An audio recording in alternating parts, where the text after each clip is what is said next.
Welcome to this episode of Steve Nallon's Ghost Stories. Today, Under the Mistletoe, an angelic tale of wonderment and weirdness. So, Steve, the inspiration behind Under the Mistletoe? Well, the concept comes from a Charles Dickens Christmas story called The Haunted Man, about a guy who's suffering from melancholia, what we'd call depression. And basically, he's offered the chance to wipe his memories, wipe out his sad memories, because if he wipes out those memories, he won't be melancholic. Right. It's an interesting story. So I was reading this and I got a phone call from a friend of mine saying, could you do a treatment for a theatre that are looking for a three-hander Christmas play? So I wrote this idea up, which was basically two angels who come and solve the problem of a man who's lost his memory. And what they do, they go inside his dreams and theatrically, they relive his memories to put them back. And the idea was that these two angels would essentially put on different hats and coats and voices, and they would reenact his memories and thereby put them back. Now, the theatre that originally wanted this eventually said no. So I offered it to the Park Theatre in North London. They loved it and said, yeah, let's do it next year. Unfortunately, the next year was COVID year. And when I approached them about it the year after, I said, can we do it next year? And they said, we have no money anymore because, you know, COVID has wiped us out. So I completely changed it and turned it into a different narrative. I kept the same concept of a melancholic man losing his memory or choosing to lose his memory, and the two angels. But I changed so much of it to make it into the narrative that it is, Under the Mistletoe. What is the story behind the story in relation to this Christmas tale? Well, really, it's a version of Christmas Carol in that it's a redemption story. The idea of the man who loses his memory or chooses to lose his memory is an interesting one, because it's a sort of counterpoint to Scrooge. So Scrooge is in a situation where he has forgotten his past, and the ghost of Christmas past takes him to his school and his friends and his sister and all that sort of stuff, and essentially rekindles his memory by giving him his past back, which he had frozen out of his life. And in The Haunted Man, Redlaw chooses to lose his memory. Now, the great thing about Christmas Carol, and it's the reason why it's a better story actually than The Haunted Man in many ways, is that Scrooge learns something and gains something, where actually Redlaw in The Haunted Man just essentially loses it because he doesn't really get his memory back. But they are both redemption stories, and I love those tales. I love Christmas stories. It's a Wonderful Life, and there's a wonderful one called The Bishop's Wife, with Cary Grant as an angel, and the angel, of course, in It's a Wonderful Life, Clarence, and the three ghosts of time in A Christmas Carol. So really, I wanted to write a ghost story for Christmas, but make it a very positive one. And once I'd read The Haunted Man and regurgitated, you know, the theatre version of Under the Mistletoe, and made it into the sort of narrative that it is, and it incorporates also the snowman as well, which is a classic Christmas tale, and there were direct references to Charles Dickens's Christmas Carol. And years ago, I co-wrote a play with Mark Eden called Props, about two prop men who had an interesting relationship. and I really enjoyed the balance of that. So I wanted to not recreate that relationship, but to make the two angels these two slightly contrasting people, men, really, and turn them into sort of a double act. So I've also put bits of Who's on First. Sort of think that it does come together. And if you don't know the references to Abbott and Costello and or even The Snowman or It's a Wonderful Life, it doesn't matter. I'm not going to claim it's wonderful, but I'm going to say it's a wonder story, and it's a ghost story without a ghost, in the sense that these are two angels that come along and solve the man's problem, and they're under strict rules that they can't interfere. They can put his memories back, but they can't improve his life because they're not the angels. They're very low in the sort of the angel status. But they find a way of getting around the rules, breaking the rules, so that the guy embraces Christmas in a way that he has never done before. And that's really where it's Christmas Carol like. He embraces Christmas. I'll be honest with you, it's the only story that actually made me cry when I wrote it. I really did get quite upset towards the end. In a very positive way. I think it's a really nice little tale. Yeah, there's a real power around that time of year that if you tap into it, it can be highly emotional in a very genuine way. Obviously, there's the other side of it where people can sort of tap into it in a very cynical, cloying way. And I feel that Under the Mistletoe is definitely the first one. It's one of those stories that does pack an emotional punch because it's earned. And that's what I really liked about it. And that's a really hard thing to do. Or maybe it's just about going into it with the right intentions. Maybe it's not that hard if you actually go into things with the right intentions. So, like, for example, you mentioned Christmas Carol. Dickens is trying to make a political point about what's going on at the time, isn't he? And he really cares, and he really doesn't want people to suffer. But he doesn't want to, if it doesn't have, it's not so on the nose that it's saying exactly what he wants. He wants people to work it out for themselves, much like using Scrooge as that proxy. And I think that when emotion, and the same goes for It's a Wonderful Life, you can only really emotionally connect to things if it feels genuine, and that's shared by Under the Mistletoe. It's shared by It's a Wonderful Life. It's shared by Christmas Carol. I guess without criticizing other things, your kind of Hallmark movies and ones that are just kind of, well, I want to say a rude word, but I can't, just kind of thrown out there every Christmas. There's probably not an intention of making a point beyond this is a Christmas movie and watch it.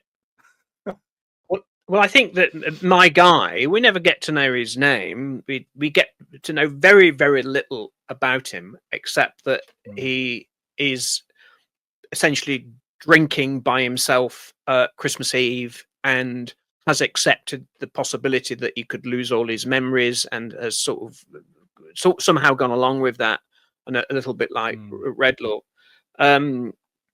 But I think that the point about Christmas being powerful is that it's the time of year when time collapses, where the past from 40 years ago, 20 years ago, your childhood memories, they suddenly come into your mind, that concept of time collapsing. And of course, it's about memory as well. I mean, so many of his stories are about memory.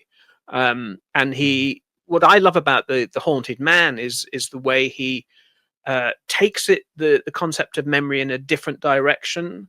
And there's a right at the end. It's the reason why I'm wearing stars, really. Right at the end, one of the angels says, I've seen the most beautiful stars in creation, but nothing comes close to the memories that he has made that Christmas day. that he will take with him forever, and they glow brighter than any star. And that's when I began to cry when I sort of wrote it, because it's got that. Yeah, It's well, got a slightly sentimental side, but I hope you're right, and that it's sort of earned in that sense. yeah, definitely the sentiment without sentimentality. So yeah, that's how I Well, see that's a it. very good point. There's nothing wrong with sentiment, but Mm. if the sentiment isn't earned, that's when you do get sentimentality, and there's a absolute distinction between the two. Well, as it's a Christmas story, I wanted a snowman, and this very, very large snowman, impossibly large snowman, suddenly appears on Christmas morning. And the extract basically is sort of describing the arrival of this snowman. It comes very late in the story, but I have left a little bit of mystery as to how it came about, and that's where the extract ends.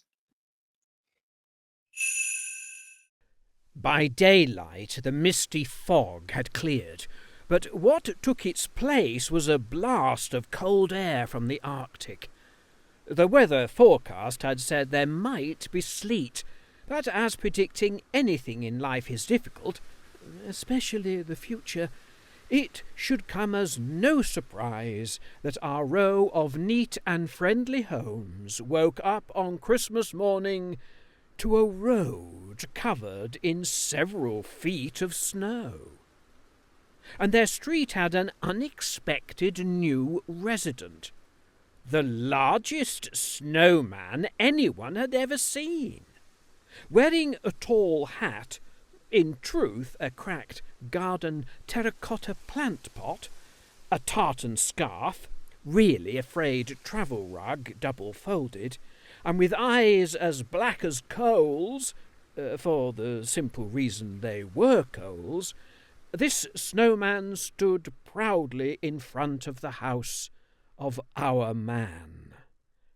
He had a large carrot for a nose and 2 rows of hard-boiled eggs, to give him indeed the widest smile in the longest history of smiles.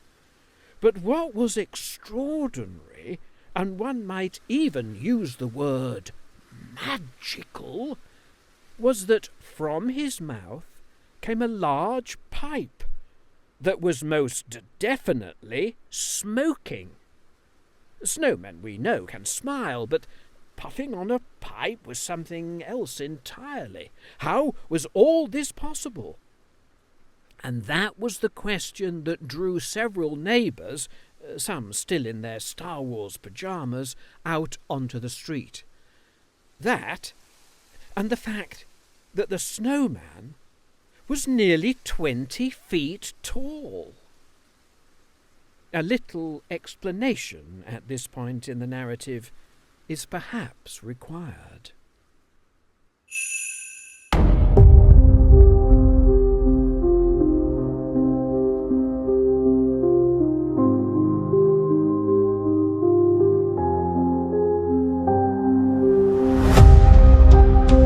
Present from the people who brought you Friday the 13th.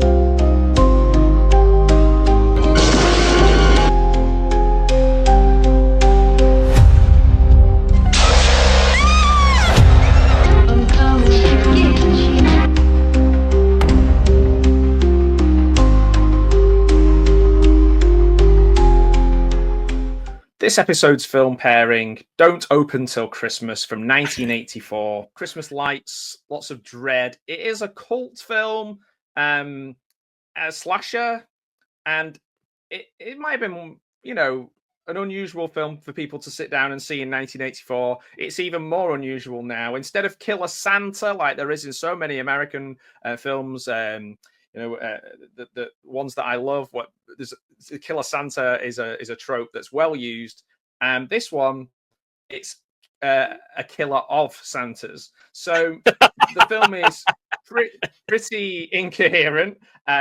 It's fascinating. I don't know if I find this more fascinating because it's kind of a decaying part of the 80s. It feels kind of yellowy and decaying, and pre-gentrified, and it's desperate, and it kind of feels very low budget. It is low budget. However, the cast, Edmund Purdom, well, I might talk about him a little bit later, and Alan Lake, Belinda Main, the wonderful Caroline Munro pops up briefly to sing a song and then leave. I don't blame her. The cast felt as misused as the holiday decor is misused in the film.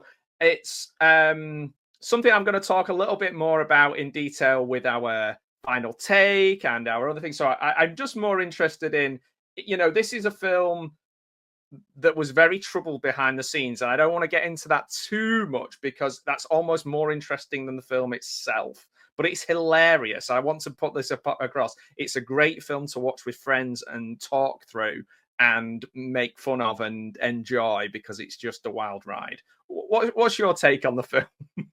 Well, I think sort of an antidote to Christmas is not a bad thing. There's a lot of tinsel and so on, and tough things happen at Christmas, and people have unhappy Christmases, and people don't want to be reminded of sort of the traditional family Christmases. So, as an antidote, I think it's a great film because you could if you don't like Christmas, it's a perfect Christmas film really for 3 o'clock on a it's not, well, I don't know how to say that. Well, it's not technically that great a film in terms of continuity and camera angles and all that sort of, there's boom shadows and it everything's just slightly wrong in the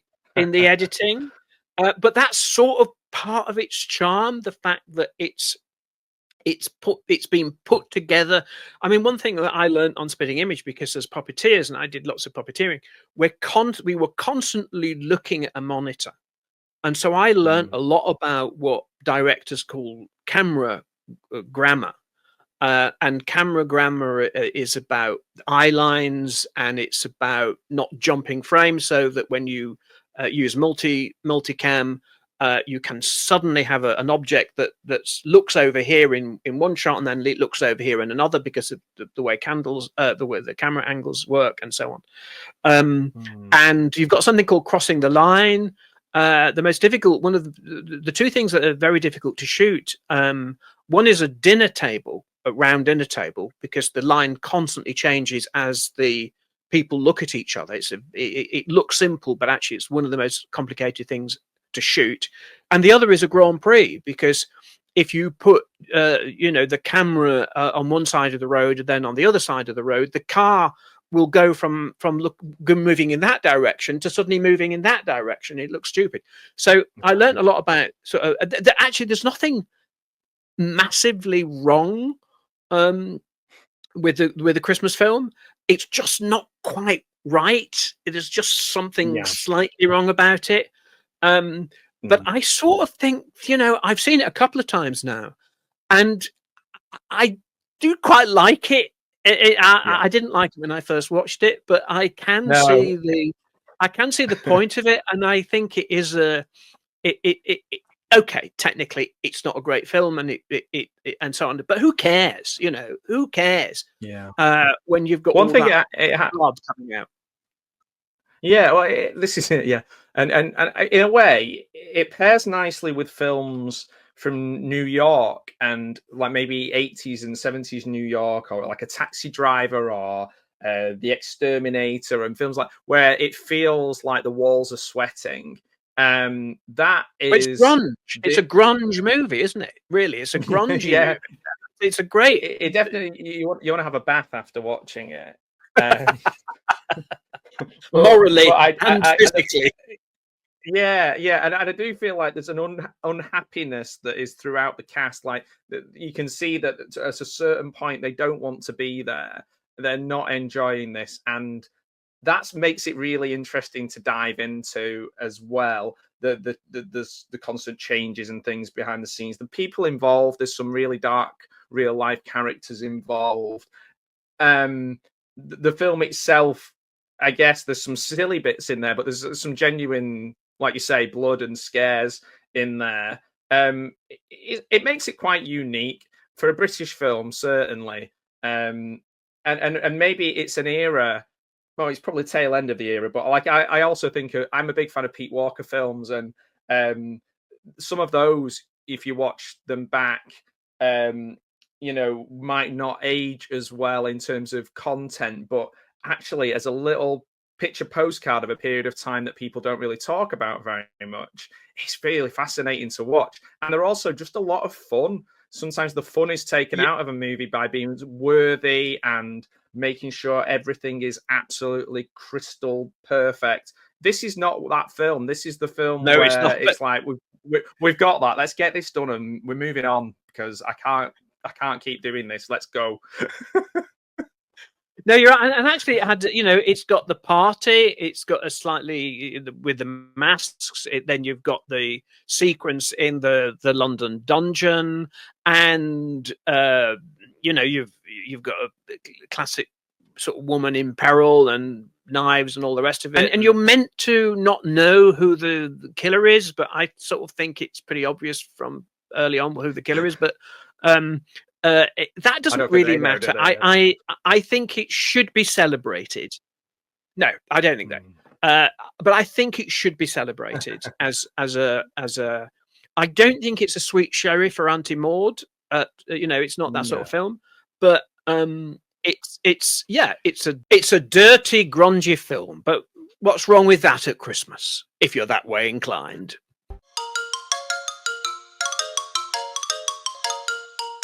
I think Scott did a great job with this image, and a bit of credit here. This guy here is actually my neighbour, and I said, "Would you mind modelling for an angel?" So he read the story and he liked the story, so that's good.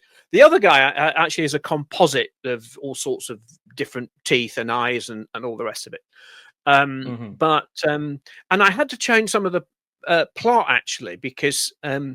Scott didn't want to have a dustbin on the head of it was meant to be a dustbin, a black dustbin. It was meant to be a top hat. And he said, no, I can't do that. But there was a technical reason. I can't remember why it was. But he said, I've turned it into a terracotta pot. So I just slightly rewrote the story. And I think I had to change the eggs for the smile and the potatoes and stuff. So it was very technical. There was no argument about it. It was just very technical as to what we could use in the story, how we could transform, the potatoes and eggs and whatever it was into the snowman. And what I had originally put in, Scott said, well, visually that's not going to use. So that's not going to be possible to use. And the background is I think a place in Hastings. So he said, I found the perfect place. But so what he does, he takes the real houses in a street somewhere in Hastings, and then he adds digitally all the snow and all the rest of it. But it's one of my favorite images because you've got people smiling in it as opposed to rats eating people. So it's a very sort of jolly. It's a jolly, happy, Merry Christmas.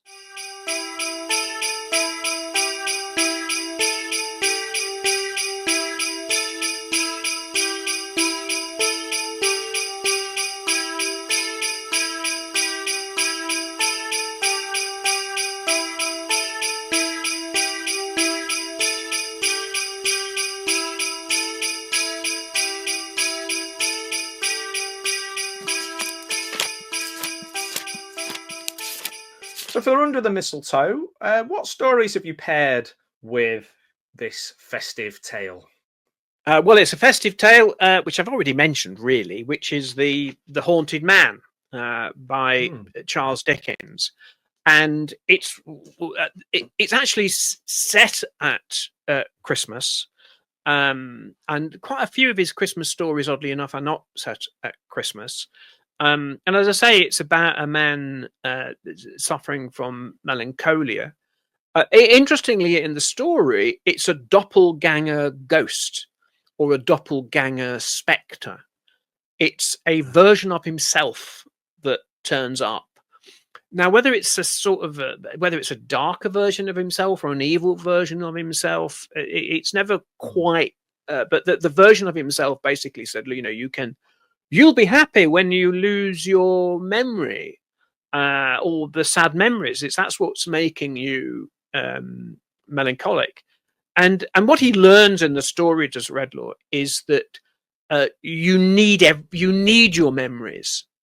Whether they're good or bad, they're part of your life, and you need them. That you lose part of yourself. Another aspect of the story is that that Redlaw will begin to start affecting the people around him, who will lose their own happiness. So it sort of spreads out to other people. I don't think it quite works as a narrative from that point of view, but it's when he realizes that what has happened to him has spread itself to affect other people, he realizes what a mistake that was. And to the extent that it's solved is him coming across a loving family. It's one of those stories, you know, I think that Christmas Carol is pretty much the perfect story. And although The Haunted Man plays with similar ideas, it just doesn't quite work as well as A Christmas Story. But I think it's a really interesting take on memory, and it's slightly forgotten. And although I don't think it's as good as Christmas Carol, it still shouldn't be forgotten. Ironically, you know, we should include it. And every so often people sort of do versions of it on Radio 4 and stuff, but I don't think it's ever been filmed as such. So anyway, and I, as I said, I completely reinvented it for my own little Under the Mistletoe story, and it's called Under the Mistletoe because a well-intentional sort of spirit put the mistletoe over the man's head, and it was the mistletoe that wiped his memories out. So that's where I've got that from. Right. And I did a load of research on mistletoe, which was bizarrely the most obscure fact is that it was used in the treatment of syphilis. So I shoved that into the story as well. There's something that could be in No Hope Until Christmas. Yes. I've got two obscure but interesting facts. One very quick one. Dickens loved to celebrate Christmas, but one year he found himself in Paris, and what he did on Christmas morning, because he'd heard that somebody had drowned the day before and the body had been discovered, he went to the morgue to look at the corpse. So although we think of Dickens being very sort of Christmassy and presents and, you know, all that sort of stuff, in reality, on one Christmas morning, he spent it visiting a morgue. Anyway, my other obscure but interesting fact, I hope, is that in The Haunted Man, he comes across a family called Swidgers. And I thought this was a great name, and I thought I'd also been writing, you know, my two novels, and I needed a term for what they were, and I needed a combination of switch and nudge.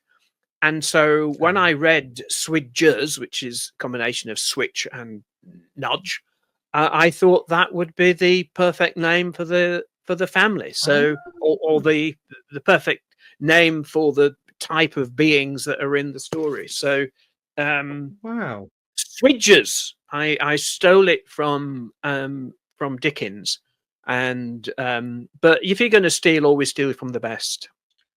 Exactly.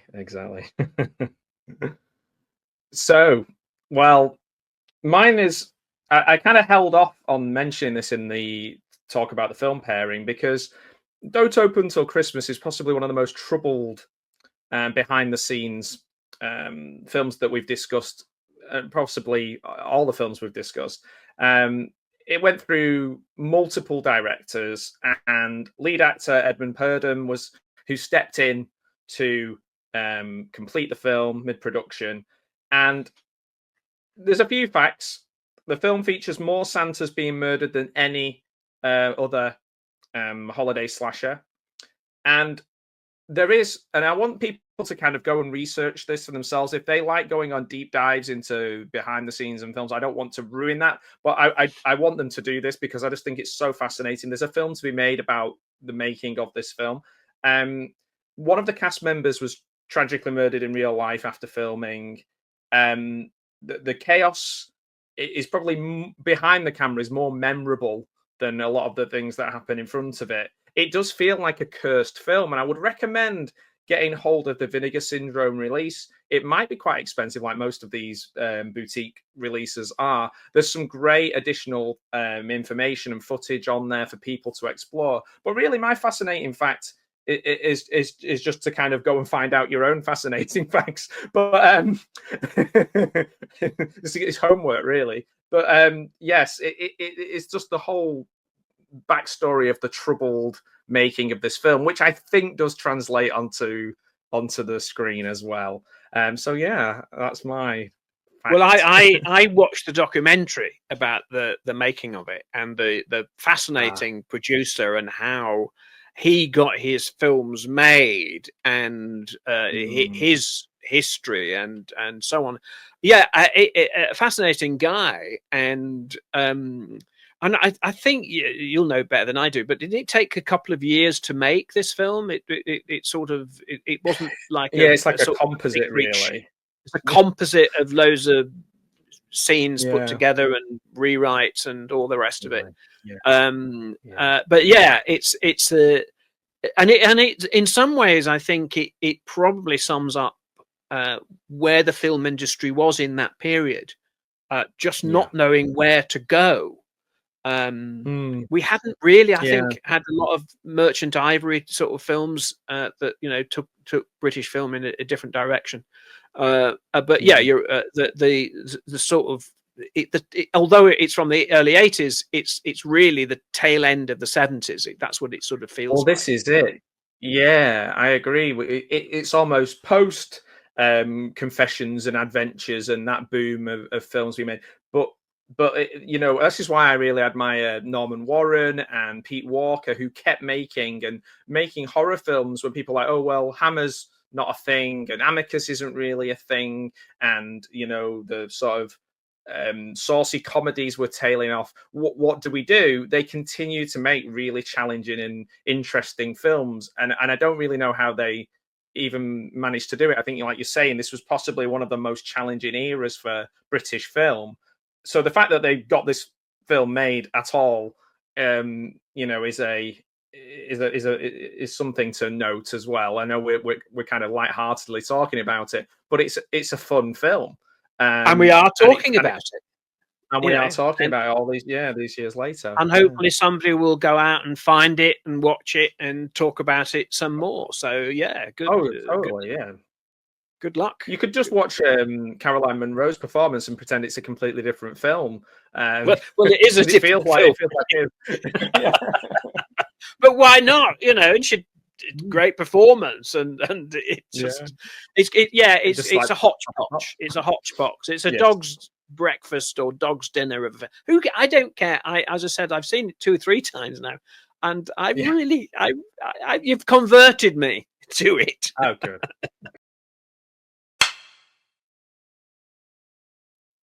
So this episode explores 2 very different takes on memory. Under the Mistletoe, I think, brings charm and wit and warmth to a ghost story, to a Dickensian theme. While Don't Open Till Christmas is deranged, it's a curio. It barely holds itself together, but somehow it fascinates. We've talked about it a lot.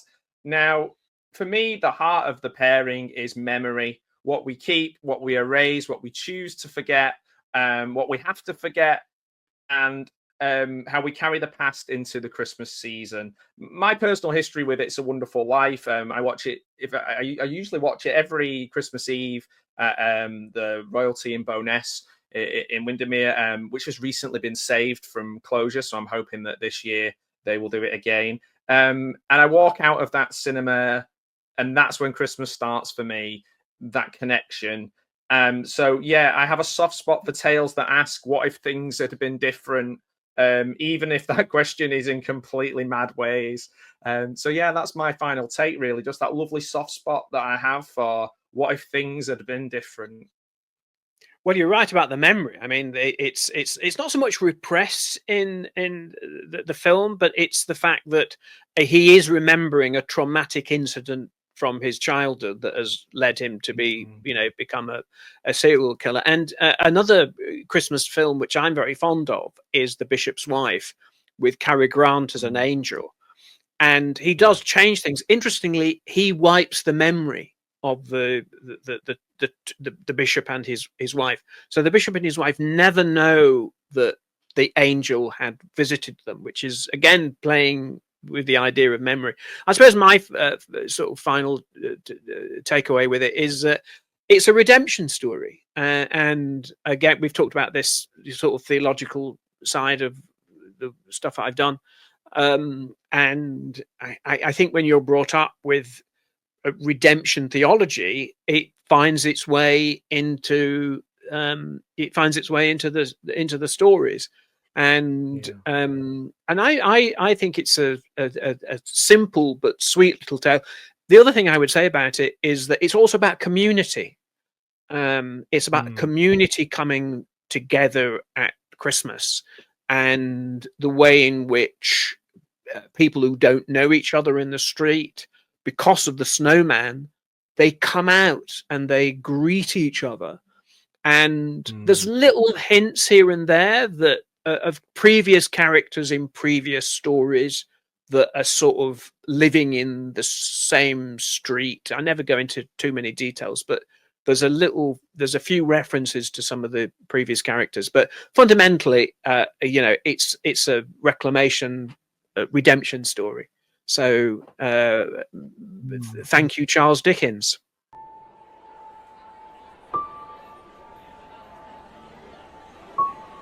Next time, The Oath of Aesculapius, a sort of after-dinner ghost story, which has, well, an unexpected twist, because the story is about real ghosts.